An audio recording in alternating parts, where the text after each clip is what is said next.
Hi ಸ್ನೇಹಿತರೆ, ಎಲ್ರಿಗೂ ಶುಭ ಮುಂಜಾನೆ. ನನ್ನ ಕರ್ನಾಟಕದ ಎಲ್ಲ ಸಮಸ್ತ ಜನತೆಗೆ ನಮಸ್ಕಾರಗಳು. ಸ್ನೇಹಿತರೆ, ಇವತ್ತು ಕರ್ನಾಟಕ ರಾಜ್ಯದಲ್ಲಿ ನಮ್ಮ ರೈತರ ಗತಿ ಏನಾಗ್ತಾ ಇದೆ ನಾವು ನೀವೆಲ್ಲ ನೋಡ್ತಾ ಇದ್ದೀವಿ. ಸ್ನೇಹಿತರೆ, ಅನ್ನ ಹಾಕುವ ರೈತ ದೇಶದ ಅನ್ನದಾತ, ದೇಶದ ಬೆನ್ನೆಲುಬು ಅಂತ ಕರಿತೀವಿ. ಆ ರೈತನ ಗತಿ ಈ ತರ ಆದ್ರೆ ಮುಂದಿನ ಗತಿ ನಮ್ದು. ನಾನು ಒಬ್ಬ ರೈತನ ಮಗ ರೀ. ಮಾನ್ಯ ಸಿದ್ದರಾಮಯ್ಯನವರೇ, ಮಾತೆತ್ತಿದರೆ ನ್ಯಾಯದ ಪರ, ಅನ್ಯಾಯದ ವಿರುದ್ಧ ಅಂತೀರಿ. ಮಾತೆತ್ತಿದ್ರೆ ಬಡವರ ಪರ ಅಂತೀರಿ. ಮಾತೆತ್ತಿದ್ರೆ ನಾವು ರೈತರ ಪರ ಅಂತೀವಿ. ಎಲ್ಲಿ ಐತ್ರಿ ನೈತಿಕತೆ? ಎಲ್ಲಿ ಐತ್ರಿ ನಿಮ್ಮ ಬಡವರ ಪರವಾಗಿ ಇರುವಂತ ನಿಮ್ಮ ನೈತಿಕತೆ? ಅಲ್ರಿ, ಕಳೆದ ಒಂದು ವಾರದಿಂದ ಹೆಂಡ್ರು ಮಕ್ಕಳು ಅನ್ನೋದೇ, ಬಿಸಿಲು ಗಾಳಿ ಅನ್ನೋದೇ, ತಮ್ಮ ಜಾನುವಾರುಗಳನ್ನೆಲ್ಲ ಬಿಟ್ಕೊಂಡು ಒಂದು ವಾರಗಟ್ಲೆ ಅವರು ರೈತರು ಬಂದು ಹೋರಾಟ ಮಾಡ್ತಾ ಇದ್ದಾರೆ.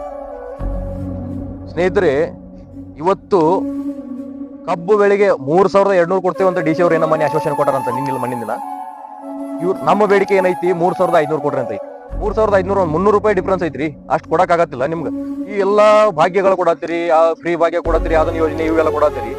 ರೈತರಿಗೆ ಬರೀ ಒಂದು 300 ರೂಪಾಯಿ ಡಿಫ್ರೆನ್ಸ್ ದಾಗ ನೀವು ಯಾಕೆ ಇಷ್ಟೊತ್ತು ನಮ್ನ ಒದ್ದಾಡ್ಸತ್ತೀರಿ?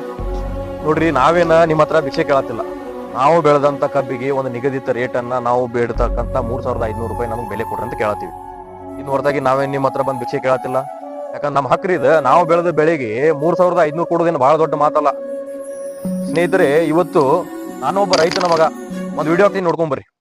ಕಾಯಕವೇ ಕೈಲಾಸ ನಿನಗೆ ಉಳುವ ಯೋಗಿಯು, ಕೇಳಿಕೊಳ್ಳುವೆ ಅದೇ ಮರಿಗೆ, ನಿಂಗೆ ಹೊಟ್ಟೆ ತುಂಬಾ ಊಟ ಕೊಟ್ಟು ಚೆನ್ನಾಗಿರಲಿ. ನೋಡ್ರಿ, ಕಬ್ಬ ಬೆಳಿಬೇಕಂದ್ರ ಲಾವಣಿ ಮಾಡ್ಬೇಕು, ಗೊಬ್ಬರ ಹಾಕ್ಬೇಕು, ಅದಕ್ಕೆ ರಾತ್ರಿ ಹಗಲಿ ಅನ್ನೋದ ನೀರ್ ಹಾಸ್ಬೇಕು. 11 ತಿಂಗಳು ಕಾಯ್ಬೇಕು. 11 ತಿಂಗಳು ಕಾದಾದ ನಂತರ ಆ ರೈತ ನೀವು ಬೆಲೆ ನಿಗದಿ ಮಾಡ್ರಿ ಅಂತ ಮತ್ತೆ ರೋಡ್ಗೆ ಇಳಿಬೇಕು. ಯಾವ ನ್ಯಾಯ ರೀ ಅದ? ನಾವೇ ನಿಮ್ಮ ಹತ್ರ ಭಿಕ್ಷೆ ಕೇಳಕ್ ಬಂದಿಲ್ಲ. ನಮ್ಮ ಹಕ್ಕ್ರಿ ಅದ. ನಾವು ಬೆಳೆದ ಕಬ್ಬಿಗೆ ಒಂದು ಬೆಲೆ ಕೊಡ್ರಿ ಅಂತ ನಾವು ಕೇಳ್ಕೊತೀವಿ ನಿಮ್ ಕಡೆ. ನಾವೇನ ದಬ್ಬಾಣಿಕೆ ಮಾಡಿ ನಾವು ಹೋರಾಟ ಅಂದ್ರೆ ಯಾವ ತರ ಶಾಂತಿಯುತ ಹೋರಾಟ ನಮ್ದಿದೆಲ್ಲ. ಯಾರೋ ಅನ್ನತ್ತಿದ್ರು ಯಾವ್ದೋ ಡೆಲ್ಲಿ ಮಾದರಿ ಆಕೈತಿ, ಪಂಜಾಬ್ ಮಾದರಿಯ ಹೋರಾಟ ಆಕೈತಿ ಅಂತ. ಪಂಜಾಬ್ ಡೆಲ್ಲಿ ಅಲ್ಲ, ಬೆಳಗಾವಿ ಜಿಲ್ಲೆಯ ಗುರ್ಲಾಪುರ ರೈತರ ಹೋರಾಟ ದೇಶಕ್ಕೆ ಮಾದರಿ ಆಗುವಂಗೈತಿ. ಇದ್ರ ಬಗ್ಗೆ ಗಮನ ಹರಿಸ್ರಿ. ಒಂದು ವಾರ ಪೇಷನ್ಸ್ ನಾವು ತಡ್ಕೊಂಡಿವಿ. ಇನ್ನು ಮುಂದೆ ನಾವು ತಡ್ಕೋರಿಲ್ಲ. ಇವತ್ತು ರಾಜ್ಯ ಹೆದ್ದಾರಿಗಳು ಬಂದ್ ಆಗುವಂತ ಸಂಭವನೀಯತೆ ಐತಿ.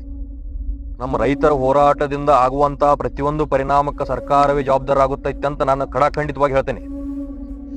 ಇವತ್ತು ನಮಗ್ ಕ್ಲಾರಿಟಿ ಸಿಗ್ಬೇಕು. ರೈತರ ಹೋರಾಟಕ್ಕೆ ಪ್ರತಿಫಲ ಸಿಗ್ಬೇಕು. 3,500 ನಮ್ಗ ಬೆಲೆ ನಿಗದಿ ಮಾಡ್ಬೇಕು.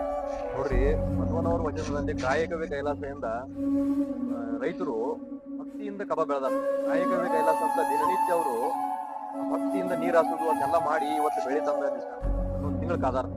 ಇವಾಗ ನೀವು ಬೆಲೆ ನಿಗದಿ ಮಾಡ್ರಿ ಅಂತೇಳಿ ನಿಮ್ಗೆ ಕೇಳ್ಕೊಳಕ ರೋಡಿಗೆ ಇದಾರ. ಸ್ವಲ್ಪ ಕನಿಕರ